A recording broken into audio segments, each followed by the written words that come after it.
dia, boa tarde, boa noite. Começamos a série Fruto do Espírito. Eu sou Felipe Gomes. Eu sou filho de Deus e o meu nome é Israel. E vamos falar sobre o que é a alegria do Espírito e também a alegria como testemunho cristão. A alegria do Espírito Santo é um elemento essencial na vida do cristão, sendo mencionado nas Escrituras como um fruto da presença de Deus e a ação de Deus. Diferente da alegria terrena, o que é passageiro e circunstancial, a alegria do Espírito é duradoura e fundamentada na comunhão com Cristo e na certeza da salvação. A alegria é mencionada nas Escrituras como parte do fruto do Espírito Santo. Quando olhamos para Gálatas capítulo 5, versos de 22 a 23, é dito: mas o fruto do Espírito é amor, alegria, paz, longanimidade, benignidade, bondade, fidelidade, mansidão, domínio próprio. Contra estas coisas não há lei. O fato de a alegria ser um fruto do Espírito não significa que o cristão é passivo em sua obtenção. Pelo contrário, as Escrituras ensinam que é necessário esforço e perseverança na vida cristã para que esse fruto se manifeste. Quando olhamos para Filipenses capítulo 2, versos de 12 a 13, é dito: desenvolvei a vossa salvação com temor e tremor, porque Deus é quem efetua em vós tanto querer como realizar, segundo a sua boa vontade. Assim, o cristão deve buscar a Deus, submeter-se à sua palavra e andar no Espírito para expressar essa alegria genuína. Como fonte, nós temos a alegria verdadeira que provém de Deus, e ela está ligada à presença do nosso Senhor. Quando olhamos para Salmo capítulo 16, verso 11, é dito: tu me farás ver os caminhos da vida. Na tua presença há plenitude de alegria. À tua direita, delícias perpetuamente. A alegria é uma consequência da comunhão com Deus, da certeza da salvação e do viver em justiça. Por isso, o reino de Deus é caracterizado por essa alegria espiritual. Romanos capítulo 14, verso 17 diz: porque o reino de Deus não é comida nem bebida, mas justiça e paz e alegria no Espírito Santo. O mundo não pode oferecer essa alegria, pois é um dom de Deus aos que vivem em sua presença. A alegria do Espírito Santo não é circunstancial. As Escrituras mostram que mesmo em meio às dificuldades e perseguições, os cristãos podem se alegrar no Senhor. Em Tiago capítulo 1, versos de 2 a 3, é dito: meus irmãos, tende por motivo de toda alegria o passardes por várias provações, sabendo que a provação da vossa fé, uma vez confirmada, produz perseverança. Paulo e Silas exemplificam essa realidade, mesmo após serem açoitados e presos. Eles oravam e cantavam louvores a Deus. Atos capítulo 16, verso 25 diz: por volta da meia-noite, Paulo e Silas oravam e cantavam louvores a Deus, e os demais companheiros da prisão escutavam. Isso demonstra que a alegria do Espírito Santo não depende de circunstâncias favoráveis, mas da confiança em Deus e na sua soberania. Os apóstolos, ao sofrerem perseguição, não se estremeceram, mas regozijaram-se por serem dignos de sofrer por Cristo. Em outro episódio, em Atos capítulo 5, verso 41, é dito: e eles se retiraram do sinédrio, regozijando-se por terem sido considerados dignos de sofrer afrontas por esse nome. Eu gostaria de trazer para nós uma reflexão acerca de uma pergunta que é muito importante termos uma resposta sobre como viver de forma alegre nesse mundo. É percebível e é notável que todo mundo, no fundo, está procurando ser alegre, né? Todo mundo deseja a felicidade. Existem vários filmes, vários relatos e histórias sobre esse conceito de felicidade, né? O homem buscando essa felicidade. Eu lembro de histórias como, você encontrará um pote de ouro no fim do arco-íris, né? Ou a fonte da juventude, que você nunca vai morrer mais.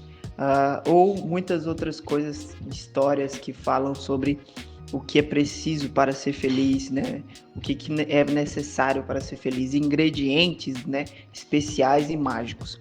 Eu queria compartilhar com vocês algumas passagens das Escrituras que falam sobre esse conceito de felicidade, que na realidade é um princípio do Senhor, né? Esse conceito de felicidade e alegria. E como a gente está começando a série sobre o fruto do Espírito, o primeiro componente, né? Um dos primeiros componentes, na realidade, é a alegria, né? Nós temos o amor e a alegria, né? A alegria como um componente importante desse fruto do Espírito, né? É um atributo desse único fruto, que é o Espírito Santo do Senhor. Eu queria compartilhar primeiramente Salmos capítulo 1, versículo 1 e 2, que diz: Como é feliz aquele que não segue o conselho dos ímpios, não imita a conduta dos pecadores, nem se assenta na roda dos zombadores. Ao contrário, sua satisfação está na lei do Senhor, e nessa lei medita dia e noite. É muito interessante Salmos capítulo 1 mencionar a palavra como é feliz. Em algumas traduções vai dizer bem-aventurado. E alguns teólogos vão mencionar que a melhor palavra para descrever no original hebraico seria mais que feliz. Tanto no original hebraico quanto no original grego, né?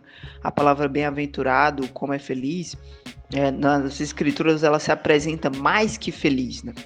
Então, a gente vê aqui nesse capítulo 1, verso 1, alguns aspectos importantes dessa felicidade que o salmista está mencionando. O primeiro ponto que se apresenta é não seguir, né, o conselho dos ímpios, né? Isso é muito importante para uma vida alegre e feliz. Não ter maus conselheiros. Se você tem maus conselheiros, você vai ser infeliz, você vai ter uma vida bem complicada, né?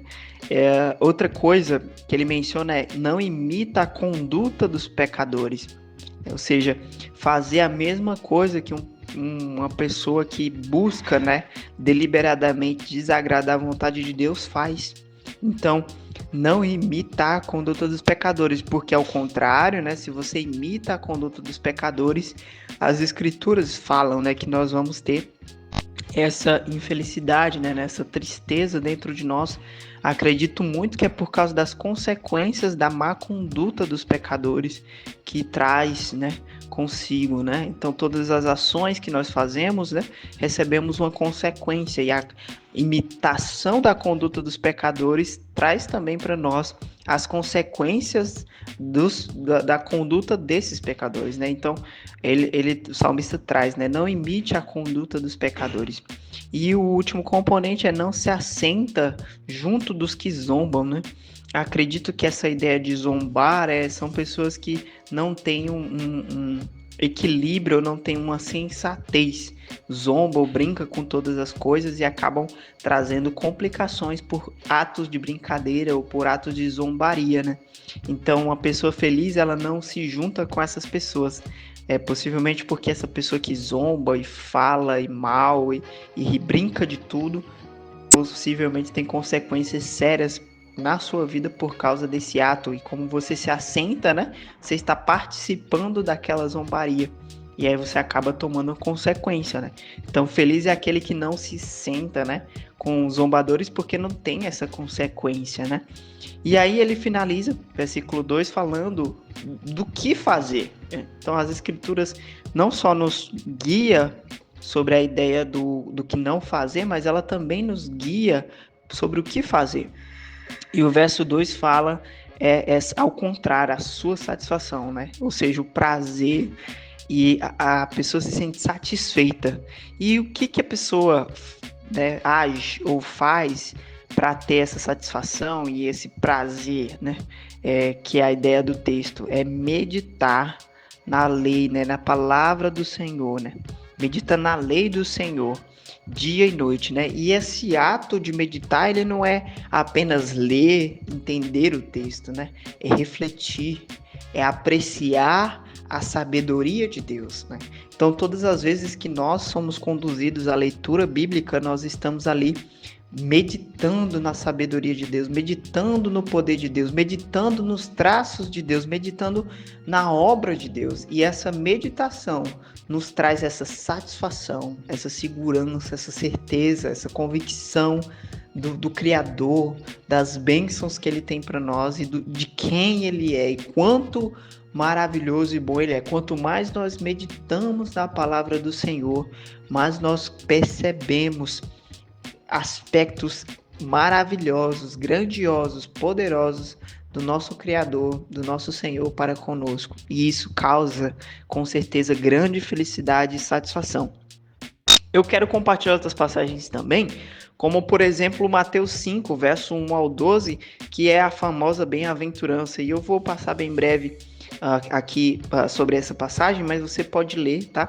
Mateus capítulo 5, verso 1 ao 12, e os traços que ele traz, eu vou dar uma compreensão, né, uma interpretação sobre cada ponto, né? Dos pontos é reconhecer a incapacidade, né? Ele fala sobre pobre de espírito, né? Humildes de espírito, né? Acredito que seja esse reconhecimento de capacidade que nos ajuda a procurar o Senhor. E isso nos causa felicidade. E outra coisa, outro ingrediente lá que ele fala, é mais que feliz é humilde, né? Tá linkado, é a mesma ideia do princípio lá do início, né? Do verso anterior, que é essa questão da humildade, né? Feliz é humilde, né?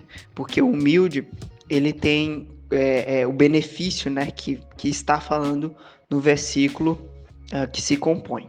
E aí ele continua, né? Mais que feliz é o que se permite sentir emoções, né? Acredito que seja essa melhor interpretação sobre felizes os que choram, né? Ele fala até se permitir sentir a emoção para que você seja consolado, porque as pessoas veem que você está sentindo aquela emoção, né? No caso, no contexto, é o choro, né? Então, às vezes, a gente não se permite sentir a emoção triste, né? E isso não nos permite a ser abençoados com consolo. E também acredito que essa ideia, né, de se permitir sentir emoções nos ajuda muito a sermos pessoas felizes, né? Vivenciar tantas emoções tristes quanto as emoções que nos causam alegria. Outro ponto é desejar a justiça de Deus, né? Essa ânsia, essa vontade, esse desejo pela justiça do Senhor. Isso é muito importante para quem quer ser feliz. Outro ponto é o misericordioso, é o que ajuda aquele que está em necessidade, né? Existe grande fonte de felicidade na generosidade, no ajudar quem necessita, né? Outro ponto é quem tem uma visão de contemplação ao que Deus criou com todo respeito, né? Eu acredito que é essa ideia, né, dessa pureza que ele menciona, né? É uma visão da contemplação da criação de Deus com respeito àquilo que ele criou, né? Então ele fala bem-aventurados puros de coração. Acredito que tem esse componente de contemplação da criação de Deus com respeito ao que ele criou. Outra coisa é o que busca a paz, que vive a paz, né? Que vive a paz com todos. É muito importante, né? Uma pessoa feliz é uma pessoa que tem paz no seu coração e conserva a paz com os próximos. E o último componente da felicidade é a fidelidade ao Senhor, mesmo na dificuldade. A fidelidade ao Senhor, mesmo na dificuldade. Se nós somos fiéis ao Senhor, mesmo em tempos difíceis, é absoluta certeza que o Senhor se agrada de nós e nos recompensará no momento devido e da forma devida, né? Outra passagem também que eu quero compartilhar sobre essa ideia é Filipenses capítulo 4, verso 4 e 5, que o Paulo ele vai estar preso e ele vai enfatizar muito sobre a alegria, né? E ele fala, alegrem-se no Senhor, novamente direi, alegrem-se no Senhor. Né? Então ele traz essa importância de nos alegrarmos no Senhor. O Senhor é que realmente pode alegrar o nosso coração, a nossa mente, o nosso interior. E é muito importante essa passagem, né? Que aí nós podemos ter o versículo 5, né? Que seja a amabilidade de vocês conhecida por todos, porque perto está o Senhor, né? A presença do Senhor causa grande alegria nos nossos corações. Para finalizar, desejo compartilhar duas outras passagens. Lucas capítulo 10, verso 17 ao 20 e Apocalipse 22, 14. Na passagem de Lucas, Jesus envia os discípulos, os 72, e eles voltam dizendo que expulsaram demônios, curaram, fizeram grandes coisas e eles voltam alegres, né? Mas o Senhor vai falar, vocês estão alegres por isso, mas vocês devem se alegrar, porque o seu nome está escrito no livro da vida, né? Glória a Deus por isso. E esse é um componente mais poderoso e mais forte que nós podemos ter de alegria e de felicidade. É o nome escrito no livro da vida. É ter o seu nome sendo reconhecido pelo Senhor como pertencente dele. Não existe maior felicidade do que essa, do que pertencer ao Senhor, do que ser filho do Senhor, do que fazer parte da família de Deus. E eu convido você, se você ainda não tem esse nome reconhecido pelo Senhor no livro da vida, não faz parte ainda da família do Senhor, que você possa buscar imediatamente esse privilégio, essa grande felicidade. E se você já faz parte, já tem um nome reconhecido pelo Senhor como pertencente a Ele, então fique alegre, fique feliz. Tenha felicidade, por mais que momentos ruins acontecem, porque o seu nome está sendo lembrado pelo Senhor nos céus. Glória a Deus por isso. Apocalipse capítulo 22, 14 também fala, né? Bem-aventurado, né? Mais que feliz. São aqueles que limparam, né, as suas vestes no sangue do Cordeiro, porque terão direito a entrar pela porta à árvore da vida, né? A vida eterna. Mais que feliz é aquele que tem a esperança além da vida, a certeza da vida plena em Deus. Mais que feliz é aquele que sabe para onde vai depois dessa vida.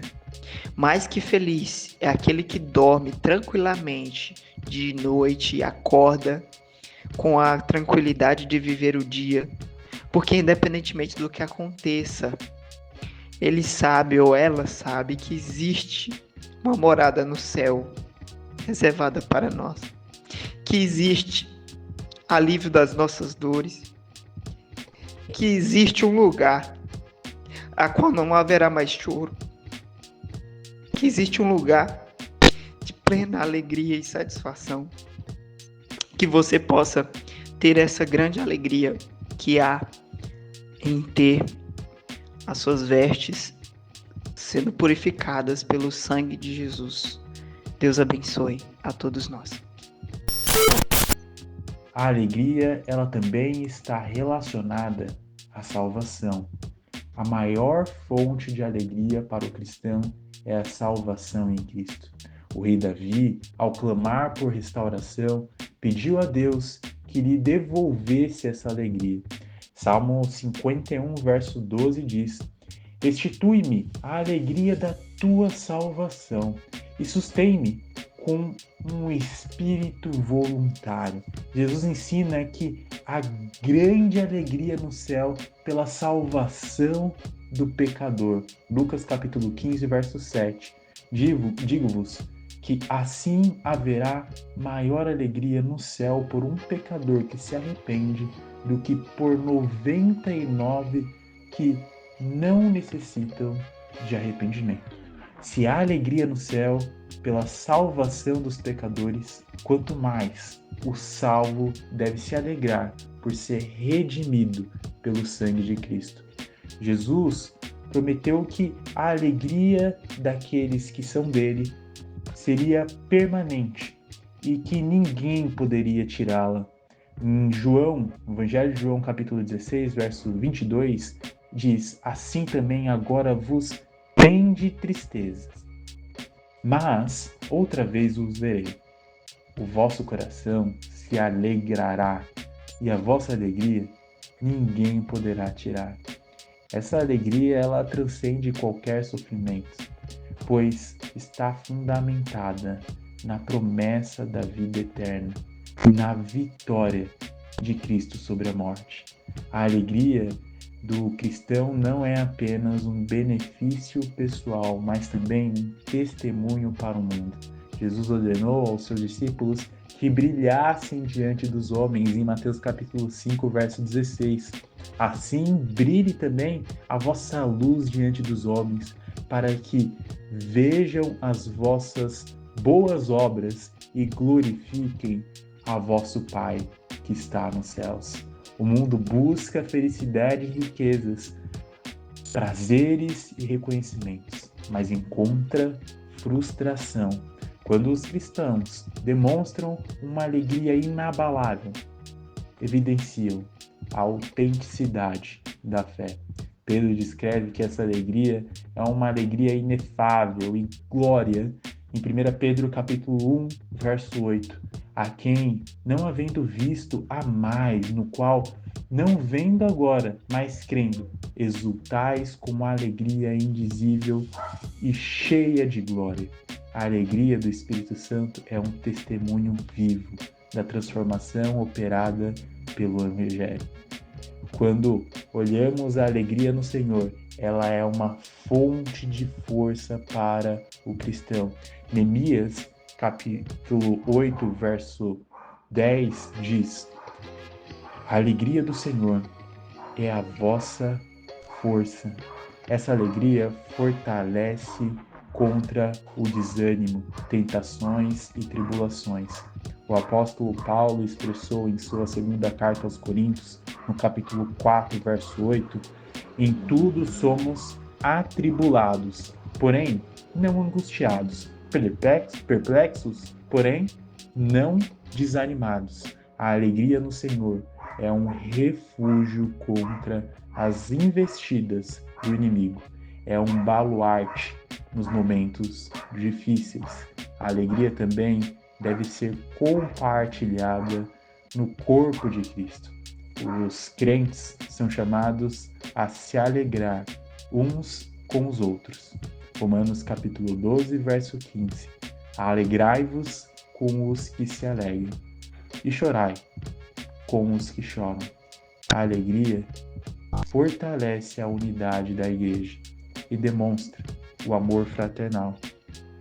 Por fim, a alegria do Espírito Santo não é uma emoção superficial, mas um dom divino fundamentado na presença de Deus e na certeza da salvação.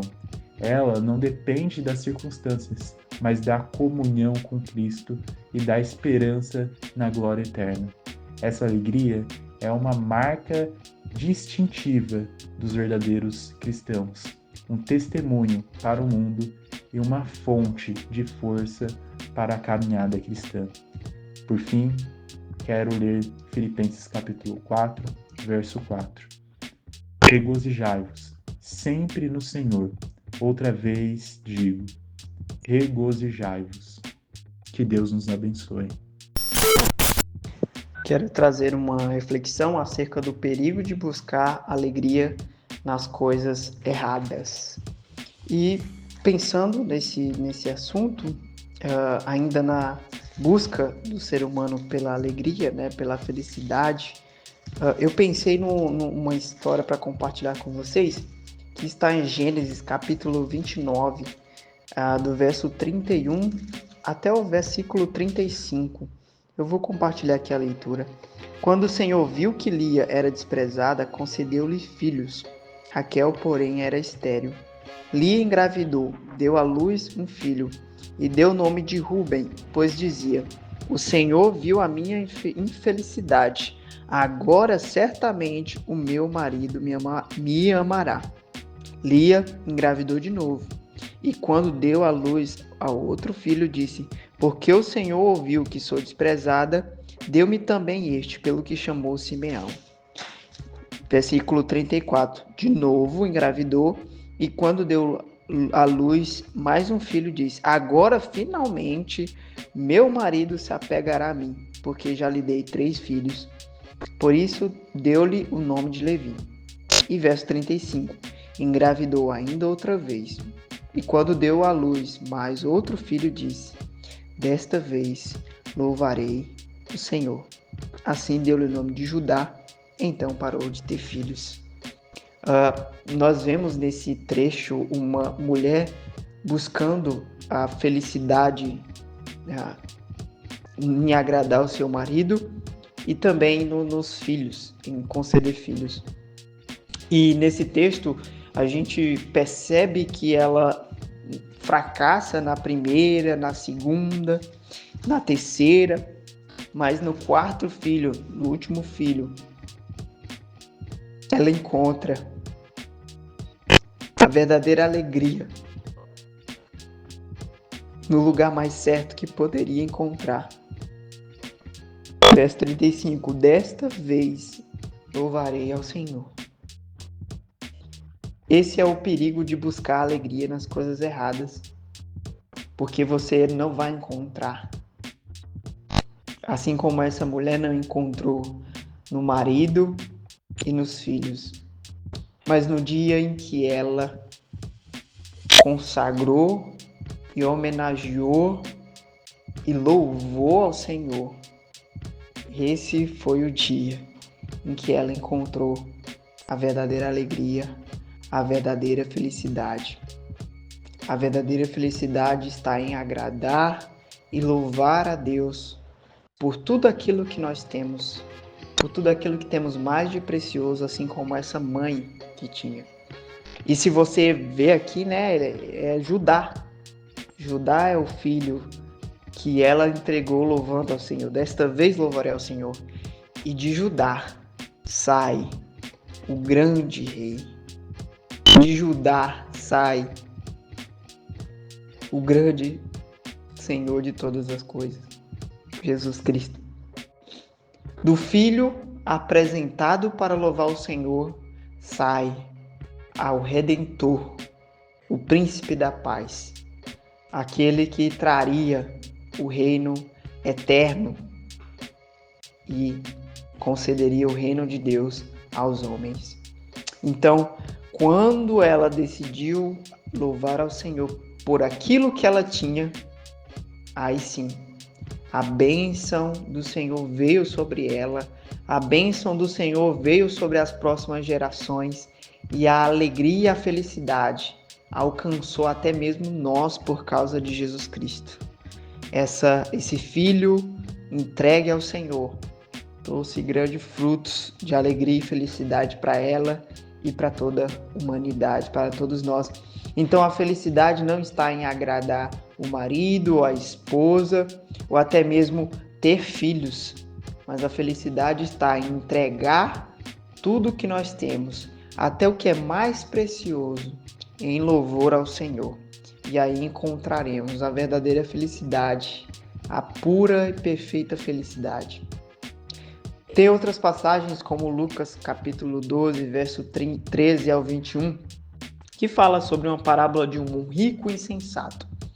Nessa passagem, esse rico insensato, ele constrói e tem muitos bens e pensa, olha, tenho tantos bens que eu vou construir grandes armazéns para descansar, se alegrar e aproveitar a vida. Só que ele não sabia que aquela seria a última noite dele e que as riquezas que ele tinha não seriam usufruídas por ele.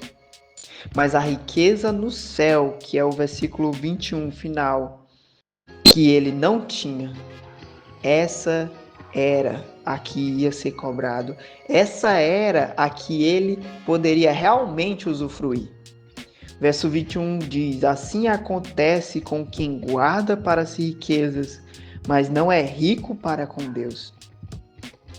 Então, primeiro ponto, o primeiro passo da grande felicidade é sermos ricos para Deus primeiro. E em seguida usufruirmos das riquezas que temos. Mas o primeiro passo de atingir essa felicidade, essa alegria, e não correr o risco de ser decepcionado com a alegria erradas, é ter a riqueza com Deus. A riqueza nesse mundo pode ser uma fonte perigosa de alegria e de felicidade. Pois quando nós morremos, ela mantém-se aqui. Ela às vezes pode até causar grande briga, grande confusão, destruir famílias por causa de heranças. Mas a herança nos céus é grande fonte de alegria e de felicidade para aquele que vai até os céus e tranquilidade para a sua família, pois sabe que a pessoa que morre no Senhor tem uma esperança viva, morre com a certeza de vida eterna. Essa é a grande boa alegria. Essa é a alegria que não há erro, que não há falha, pois ela é garantida pelo Deus que não erra, pelo Deus que não deixa de cumprir suas promessas, pelo Deus que criou os céus e a terra, pelo Deus que transformou a água em vinho, que fez o homem sair do sepulcro depois de 4 dias e ressuscitar dos mortos, e que ressuscitou no 3º dia e venceu a morte. Este é aquele que promete a alegria, a felicidade após essa vida. Há grandes perigos de buscar a felicidade no lugar errado. Outra passagem também que tem essa mesma ideia é Lucas 16, todo o capítulo 16 na realidade, mas Lucas 16, quando fala a partir do verso 24, ele traz a parábola, né? A história, na realidade, do homem, do rico e do Lázaro, que é bem conhecido. Deixa eu só pegar aqui, Lucas 16, a partir do verso 19 até o 31, conta essa história. E os trechos que eu queria destacar principalmente é esse verso 24, o final dele, que diz: porque estou sofrendo muito neste fogo. Então a ideia é que o rico estava usufruindo da riqueza e o Lázaro estava sofrendo aqui na terra. Mas quando chegou no céu, se inverteu. E lá era para sempre. E ele fala, né? Me ajuda porque eu estou sofrendo muito neste lugar. E no final também menciona, né? No verso 27 e 28, a preocupação que ele tem para com a família, para que não vá também para aquele lugar, né?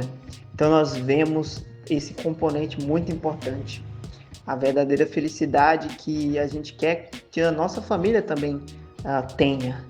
E por isso que o rico desejava, né, que Lázaro voltasse à vida para falar com os seus irmãos, mas já não era possível, né? Logo em seguida, né, pai Abraão fala, né, não é possível ele descer, eles têm que ouvir aquilo que já está sendo proclamado, né? Porque se não ouvem Moisés e os profetas, né, ou seja, a lei do Senhor, tampouco vai se convencer por alguém que se diz que veio dos mortos. Então, a palavra do Senhor está hoje sendo apresentada, a palavra do Senhor está aqui em nossas mãos presente, né? Então, mesmo que se alguém viesse do inferno, né, do Hades, e falasse o quanto é ruim, doloroso, sofrido, essa vida sem Deus após a morte, não iriam acreditar, né? Imagina só, uma pessoa dizendo, olha, eu morri, agora eu voltei, vim do inferno para dizer para vocês que nós temos que buscar a felicidade certa, e essa não é a felicidade certa. A felicidade certa é ter um lugar reservado nos céus, né? Praticamente ninguém ia acreditar que uma pessoa morreu e ressuscitou e que foi ao Hades e voltou, né? Ao inferno e voltou. Então, esse texto nos traz a urgência de ter a alegria e a felicidade no lugar certo. Que Deus nos abençoe para que a nossa maior riqueza esteja nos céus e possamos usufruir das riquezas que temos aqui na terra, entregando em louvor ao Senhor, porque é Ele que nos deu e é Ele que queremos agradar. E assim, depositando alegria no lugar certo, na pessoa certa, da forma certa. Que Deus abençoe as nossas vidas.